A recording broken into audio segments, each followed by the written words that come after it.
hopes of an Ashes victory may have just turned to ashes.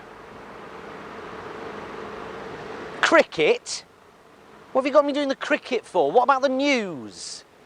Oh, well, this isn't the news, Tim. This is the sport. This is the PE news. Breaking games news. I want news, Tim. You know, I should be in one of three places right now doing what I do best, okay? One, outside number 10, talking about how shit Theresa May is. Two, in Brussels, talking about how shit Brexit is. Or three, in Washington, talking about how shit Donald Trump is. Right? That's what the news is these days. But cricket, if you want me to do cricket, send me to fucking Australia, all right?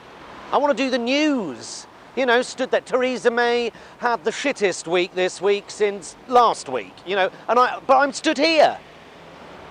Every time Theresa May attempts a set piece to solidify her position, it always goes to shit. I love it. She went into the election looking like a dead cert and came out looking like a fuck 10. Her conference speech ended in her hacking her guts up and the fucking set falling down. And her flying into Brussels to save the day turned into the most embarrassing business lunch since I forgot to close a recent internet window and accidentally showed 5 seconds of a Bukkake video to Moira Stewart in White City Starbucks at full volume. True story. Slow week for Brexit, wasn't it, Tim? Glad you got me doing the cricket. David Davis admitted that the government has not carried out any impact assessments on Brexit on the UK economy. Philip Hammond said we'd pay the EU bill no matter what, whilst Ian Duncan Smith told the EU to back off. I thought IDS was supposed to have fucked off years ago. He just keeps coming back. He's like really dull herpes. And then the icing on the turd, the DUP threw a spanner and a shit-covered fan into the works. But cricket? Well, why is Keith off? Well, it's his wife that's having the fucking baby. If you want sport, Tim, what about this? Russia were banned from the Olympics for cheating on a state level this week. Put me on that. You know, I love the fact they're willing to cheat on the world stage at the greatest show on earth, and yet some people doubt that they're capable of trying to throw a foreign election. You know, one that gets an orange deflated used rubber Johnny into the White House.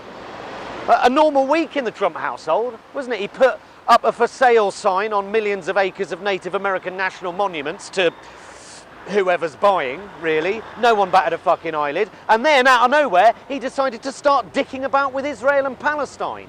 I mean, clearly he's a bit bored of Korea. I mean, poking Kim Jong-un with a shitty stick is one thing, but you know, and I mean, you definitely want someone with his history of international diplomacy wading into something like Israel and Palestine, don't you? There he was, slurring his way through the speech like a drunk nan telling a bedtime story, and yet I'm on cricket. Speaking of dicking about with countries that have no history of conflict whatsoever, shall I tell you, Tim, what I'm most looking forward to with Brexit?